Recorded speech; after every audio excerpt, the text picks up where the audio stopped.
남았는데 올해가 오늘 우리가 함께 읽은 말씀을 통해서 자녀로서의 새 여정이라는 제목으로 하나님의 말씀을 듣고자 합니다. 우리가 사도행전을 읽다 보면 저도 잘 그러는데요. 바울이 전도여행을 총 3번 했는데 바울이 전도여행 한 두 번째 전도여행까지는 잘 읽고요. 그 이후의 이야기는 저희들이 잘 읽지 않습니다. 그러니까 어떻게 보면 오늘 말씀은 상당히 우리들에게 생소한 말씀이 될 수 있는 부분 중에 하나입니다.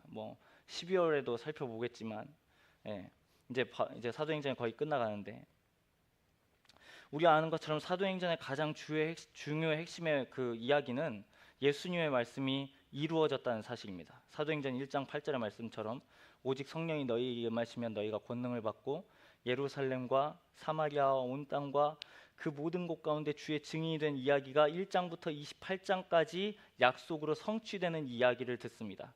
그래서 사도행전의 가장 두 인물을 우리가 생각해 볼 수 있는데 첫 번째는 예수님의 그 수제자인 베드로고요. 두 번째는 오늘 여기 본문에 나온 사람인 바울입니다. 그래서 사도행전을 크게 두 인물 중심으로도 그렇고요. 전반부와 후반부로 나누어도 앞에서는 베드로가 사역하고 후반부에는 바울이 사역하는 것을 저희들이 보게 됩니다. 그러니까 어느 시점에 가보면 바울 이야기밖에 안 나옵니다. 사도행전이 한 10장, 11장, 한 12장, 정말 길게 보면 한 15장까지 보면 이제 베드로라는 이름이 나오지만 그 이후부터는 다 바울의 이야기만 나옵니다. 우리가 아는 것처럼 이제 오늘 이 이야기는 이제 바울이 로마로 압송받기 직전의 이야기입니다. 22장부터 되게 긴데요. 28장까지 27장에 로마로 압송되는 여정이 기록되어 있지만 22장부터 28장까지 요약해 보면 바울이 계속해서 자기가 죄가 없음을 항변하는 이야기가 바로 22장부터 28장의 이야기입니다. 정말 솔직히 바울이 죄가 없거든요.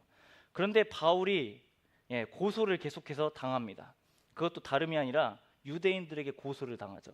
근데 우리가 아는 것처럼 바울이라는 사람은 이미 이 사람이 회심을 경험하게 됩니다. 이 회심하기 이전에는 바울이라는 사람은 많은 그리스도인들을 핍박한 사람이었거든요. 여러 곳에서 그리스도인들을 못 살게 굴고 되게 박해하고 심지어 우리가 아는 것처럼 그 사도행전 8장에 가보면 스데반의 죽음을 당연하게 여겼다라고 말합니다. 이런 사람이 한순간에 뒤바뀝니다. 그리고 예수 그리스도의 이름을 증언하죠. 같이 몸담았던 사람들, 그러니까 바울과 친했던 아니면 바울과 공동체를 이루었던 사람들은 바울의 그런 변화를 탐탁치 않게 여겼습니다. 왜냐하면 이 사람이 가는 곳마다 예수 그리스도의 이름이 증언되거든요. 원래는 바울의 이름이 등장되는 곳마다 다 그리스도인들이 어떻게 보면 말살되거나 다 사라져야 되는데 바울이 등장함으로써 계속해서 회심하는 사람들이 등장하니까 바울과 같이 몸담았던 사람들이 바울을 이제는 더 이상 가만두고 볼 수 없었던 거죠. 그래서 계속해서 어느 지역에 가든지 바울이 박해를 받습니다. 되게 역설적이죠. 처음에는 바울이라는 그 사람이 그리스도인들을 핍박했는데 후에는 예수 그리스도 때문에 회심하고 나서 본인이 이제 핍박을 받게 됩니다. 오늘 본문 역시 마찬가지입니다. 우리는 이제 중간에 이야기만 읽었지만 이 이야기는 바울이 변명하는 장면입니다. 변명이요. 내가 죄를 짓지 않았다 라는 변명하는 장면입니다. 그것도 이방인에게 변명하는 게 아니라 자신과 똑같은 유대인들에게 변명하는 장면입니다. 우리 아는 것처럼 근데 바울이 이러고 싶어서 이런 게 아니거든요. 이러고 싶어서 이런 게 아닙니다. 주님을 만났고 변했습니다. 그리고 그 사람은 주님을 만난 것 때문에 그렇게 반응한 거였거든요. 그런데 이제 가는 곳마다 이렇게 했기 때문에 이 사람이 계속해서 이 사람을 두고 볼 수 없는 많은 사람들이 유대인도 그렇고 헬라인 이방인들도 그렇고 많은 사람들이 이 바울이라는 사람을 주목하기 시작합니다. 그리고 계속해서 감옥에 구금하죠. 가두어냅니다. 근데 계속해서 풀려납니다. 하나님의 기적적인 도우심으로 계속해서 풀려나고 결국에는 이 28장까지 가게 되면 로마로 가게 돼서 우리가 아는 것처럼 로마까지 이제 복음이 전파되고 사도행전이 끝납니다. 그래서 바울은 로마에서 죽습니다. 감옥에서요. 28장의 이야기가 그렇게 해서 끝납니다. 그래서 이 사람의 이야기를 살펴보면 솔직히 말해서 지금 자기가 원했던 그런 삶이 아니었습니다. 처음에는 자기가 원했죠. 이 사람은 되게 율법에 전문적인 사람이었고 어떻게 보면 예수님과 척을 지는 그런 사람이었습니다. 예수를 예수님으로 인정하지 않았던 사람 중에 가장 대표자가 바울이었습니다. 그런데 그의 삶이 단번에 바뀌어서 계속해서 전해지는 이야기들을 통해서 자기가 봤을 때 이 모든 이야기가 자기는 이렇게 변명하는 겁니다. 14절부터 이렇게 시작됩니다. 그가 또 이르되 우리 조상들의 하나님이 너를 택하여 너로 하여금 자기 뜻을 알게 하시며 그 의인을 보게 하시고 그 입에서 나오는 음성을 듣게 하셨으니 15절입니다. 내가 그를 위하여 모든 사람 앞에서 내가 보고 들은 것에 증인이 되리라. 예수 그리스도의 증인이 된다는 말입니다. 그리고 21절 오늘 결론부의 말씀입니다. 21절의 말씀을 보면 하나님께서 바울을 어떤 그릇으로 준비하셨냐면 이방인을 위한 그릇으로 준비하십니다. 그러니까 이방인들에게 복음을 전하는 사도로서 준비하십니다. 우리가 바울의 이야기가 신약 성경에 보면 두 인물을 꼽을 수 있겠습니다. 가장 복음 전파 사역의 가장 중요한 인물이죠. 첫 번째 분은 당연히 예수 그리스도시고요. 그 다음은 아마 여기에 등장한 바울일 겁니다. 그래서 근데 바울의 삶을 보면 정말 예수님처럼 살다가는 그 인생입니다. 예수의 이름을 위해서 그냥 죽습니다. 예수의 이름을 위해서 죽고 그리고 이방인들을 위해서 자기가 알았던 모든 것들을 다 버립니다. 자기가 알았던 모든 것들을 버려요. 지금 이 사람이 율법을 모르는 사람이 아니고 할례를 모르는 사람이 아닙니다. 이 사람은 유대인 중에 유대인입니다. 우리가 유대인이라는 배경을 좀 이해해 볼 필요가 있어요. 유대인은 전통을 상당히 중시하고 혈통을 중시하는 사람들입니다. 그러니까 이 사람들에게 있어서 예수라는 사람은 금요기도회 때도 말했지만 구원자가 아니라 자신들의 그 이해 앞에서 전혀 메시아라는 인물과 동떨어진 사람입니다. 예수라는 인물은. 그런데 그 사람을 위해서 죽거든요. 바울이 예수라는 분을 위해서 죽습니다. 그리고 그걸 영광스럽게 생각하죠. 여기에도 동일하게 지금 계속해서 바울이 변명합니다. 자기의 그 몸남았던 어떻게 보면 예전에 공동체라고 해야 될까요? 그런 사람들에게 변명하죠. 자기도 원래는 그렇게 살았지만 예수님을 만나고 나서 변했다. 그렇기 때문에 당신들도 변해야 된다. 당신들도 예수를 만나야 된다라고 바울이 증언하고 있는 겁니다. 이 이야기가 계속해서 반복됩니다. 23장부터 28장까지요. 심지어 총독 앞에서 황제 앞에서도 바울은 동일하게 자신의 입장을 굽히지 않습니다. 자기가 영원한 것을 위해서 영원하지 않은 것들을 버린 것을 위해서 결단코 부끄러워하지 않습니다. 여러분 이 부분을 우리의 가운데 적용해 보면 그렇습니다. 오늘 제목이 자녀로서의 새 여정인데 여러분 우리가 방금 찬양에서도 불렀지만 우리가 하나님의 자녀가 되었다고 말합니다. 성경은. 그럼 우리의 삶은 당연히 하나님의 자녀된 삶의 모습을 보여야 됩니다. 이게 마땅한 거죠. 하나님의 자녀가 되었다고 성경 우리에게 약속하고 계시고 그렇다면 우리는 자녀된 삶의 모습을 보여야 됨이 마땅합니다. 그런데 우리의 인생은 솔직히 말해서 자녀로서의 모습을 보이기보다는 자녀 이전의 모습들을 상당히 많이 보이죠. 하나님 앞에서 하나님의 약속에도 불구하고 때로는 엇나가기도 하고 때로는 믿음의 도전 앞에서도 결단은 했지만 또 넘어지기도 합니다. 우리는 계속해서 이 진자놀이와 같은 이 과정 가운데 계속해서 살아갑니다. 근데 여러분 우리는 다시금 기억해야 합니다. 우리는 복음의 자꾸 이 원리를 깨달아야 되고 복음의 동기를 반드시 짚어야 합니다.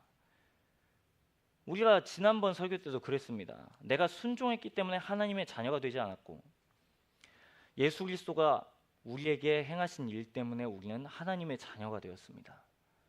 여러분 이 사실이 반드시 우리 가운데 필요합니다.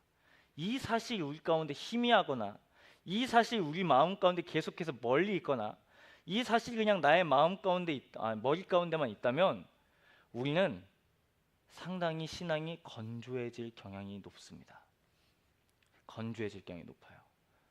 예수님의 은혜가 반드시 우리 가운데 계시되었는데 이 계시된 은혜가 우리 마음을 젖지 못하고 나의 생각과 나의 마음을 거기에 쏟아내지 못한다면, 그러니까 주목하지 못하고 집중하지 못한다면, 우리는 자꾸 알죠. 주일학교 때부터 듣잖아요. 계속해서 예수님이 우리를 위해서 죽으셨습니다. 우리의 죄를 위해서 죽으셨습니다. 우리를 위해서 부활하셨습니다. 라는 말은 우리가 계속해서 들어왔습니다.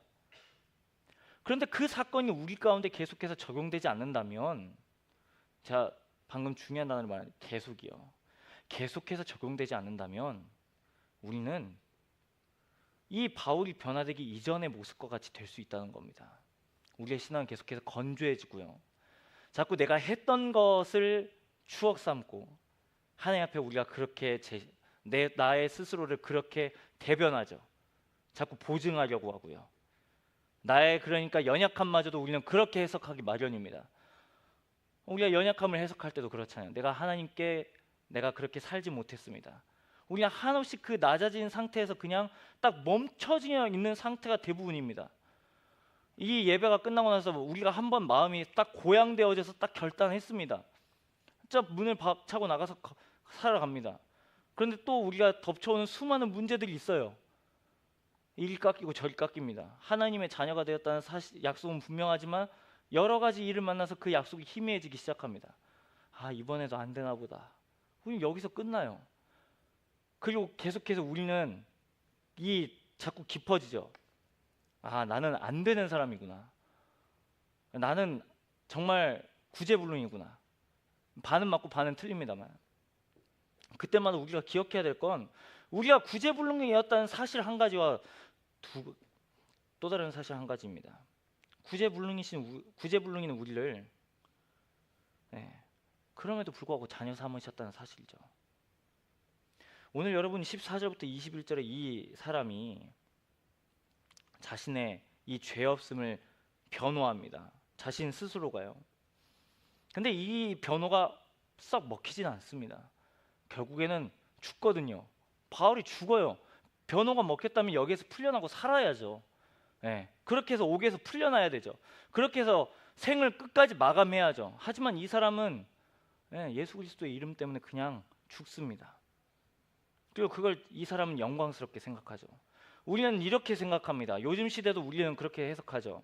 우리가 짧은 인생 가운데 내가 원하는 바를 이루어내면 우리는 잘 산 거다. 내가 조그마한 것들, 그러니까 우리는 소확행이라고 말하죠. 소소한 것들을 우리가 확실하게 행복을 줄 수 있는 것들을 원하면 이루어내면 우리는 행복한 삶이다. 여러분, 그런데 성경은 우리에게 그렇게 제시하지 않습니다. 진정한 우리의 인생에서의 참 행복은 영원한 것을 위해서, 그러니까 내가 생각한 것보다 더 큰 것을 위해서 나의 삶을 드릴 때, 그때 비로소 우리는 만족할 수 있습니다. 여러분 다 생각해 보세요. 나의 삶을 어디에다 드려야 되는 건지. 기독교는 계속해서 우리에게 그렇게 제시합니다. 예수 그리스도가 우리를 위해서 죽으셨고 그 걸어가는 길은 아깝지 않게 우리를 위해서 죽으셨다라고 말합니다. 그렇기 때문에 자녀된 사람들 역시 예수 그리스도께 자신의 삶을 드리는 게 아깝지 않다라고 성경은 약속합니다. 오늘 이 사람이 그렇게 해서 자신의 삶을 마감합니다. 12월 첫 번째 주의 본문은 어딘지는 모르겠지만 아마 똑같은 비슷한 이야기를 나눌 것 같습니다만, 바울의 삶은 세상의 관점에서 보면 가장 비극적인 삶입니다. 언제 가장 비극적이었을까요, 여러분? 세상의 관점에서 봤을 때요? 예수님을 만났을 때요. 아닐까요? 이 사람은 잘 나가는 사람이었습니다. 엘리트였습니다. 이 사람은 로마 시민권을 갖고 있었던 사람이었습니다. 로마 시민권이요. 모든 것을 다 프리패스할 수 있는 그러한 권력이요, 영향력이요, 그런 힘이 자기에게 있었습니다. 어떻게 보면 세상의 관점에서 보면 사도행전 딱 8장까지 가보면 그 사람의 인생은 정점이에요. 세상에서. 세상의 관점에서 보면 사도행전 9장은 바울이 제일 밑바닥으로 떨어지는, 이런 표현을 써서 죄송합니다만 나락으로 지금 걷는 인생 아닙니까? 근데 성경은 단 한 번도 그의 인생을 나락으로 걸었다고 말하지 않습니다. 그가 예수 그리스도 때문에 받는 고난을 그가 기뻐하였고 자신도 그렇게 스스로 고백합니다. 내가 약해졌을 때 강함이라고 말하고요. 내가 이렇게 고난받는 것이 축복이라고 말합니다. 어떻게 그럴 수 있죠? 세상의 관점에서는 이게 고난을 받으면 고난을 받은 거죠.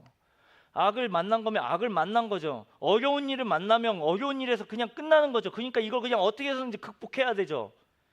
근데 이 사람의 삶을 추적해 보면 단 한 번도 그렇게 제시하는 게 아니라 어떤 형편과 어떤 상황에서든지 예수 그리스도께서 자신을 만나 주신 것 때문에 자신의 인생 전부가 자신이 바뀌었다고 고백합니다.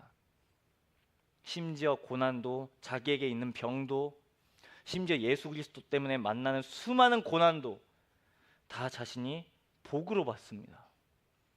여러분, 이게 자녀입니다. 하나님의 자녀예요. 이제 여러분, 저 문을 나오고 나면 이제 고난 받으셔야 됩니다. 예비된 고난 가운데 이제 나가는 거예요. 근데 여러분 기억하세요. 그 고난 가운데 우리를 그저 버려두지 않고 오늘 우리가 찬송 부른 것처럼 성도들은 계속해서 여전히 우리의 고난 가운데 함께 하시고 여전히 우리의 어려움 가운데 동일하게 도움을 주시는 그분의 이름을 불렀습니다. 그렇기 때문에 우리 역시 그 전통을 따라서 예수 그리스도의 이름을 부르는 겁니다. 성도라는 이름이 다른 이름이 아닙니다, 여러분. 당시에 성도라는 이름은 우리는 거룩한 물이라고 번역되지만 당시의 성도는 가장 세상에서 미련한 사람이었습니다. 세상에서 미련한 사람. 하지만 하나님 나라의 관점에서는 이 사람들이 가장 지혜로운 사람들이었고 가장 사랑받는 사람들이었습니다. 여러분도 마찬가지입니다. 저도 마찬가지고요. 자녀로서의 정체성 우리를 고난으로도 이끌게 할 거고 우리를 어려움 가운데도 처하게 할 겁니다. 예수의 이름을 믿었기 때문에 여러분의 어려움이 사라지지 않습니다. 여러분의 기도 제목은 계속해서 더해갈 겁니다. 하지만 여러분 반드시 기억하시기 바랍니다. 이 사람을 버리지 않으셨던 것처럼 우리도 버리지 않으신다고 주님은 약속하십니다. 그렇기 때문에 우리는 하나님 자녀이기 때문에 기꺼이 고난을 갈 수 있고 어려움 가운데 우리가 나아갈 수 있는 겁니다. 이번 11월을 시작하면서 우리가 그렇게 시작하고 마치기를 간절히 소망합니다. 이제 딱 2달 남았습니다. 2024년을 시작하면서 많은 것들을 결정하고 결심하고 또 버킷리스트를 작성했을 수도 있겠죠. 근데 이 남은 2달 우리가 이것들을 좀 결단했으면 좋겠어요. 주님, 내가 주님을 더 사랑하겠습니다. 주님을 더 사랑하겠습니다. 주님이 날 위해서 흘리신 사랑을 내가 더 생각해 보겠습니다. 내가 그냥 여전히 반복된 그 사실 앞에 내가 감흥이 없었던 나의 마음을 열게 하시고 나의 마음과 생각을 열게 하셔서 이 사람이 만났던 주님을 나 역시 만나고 싶고 나 역시 변하기를 소망하고 심지어 그 고난 가운데 나아가도 내가 주님의 이름을 부르는 주의 자녀가 되기를 소망합니다. 오늘 본문은 우리에게 이걸 도전하고 계시고 하나님은 이 본문을 통해서 우리에게 이 마음 깨닫기를 원하십니다. 여러분, 그러니까 고난받는 것을 두려워하지 마시고 여러분에게 약속된 이름을 고난 가운데서도 부를 수 있는 주의 자녀들이 되기를 간절히 소망합니다.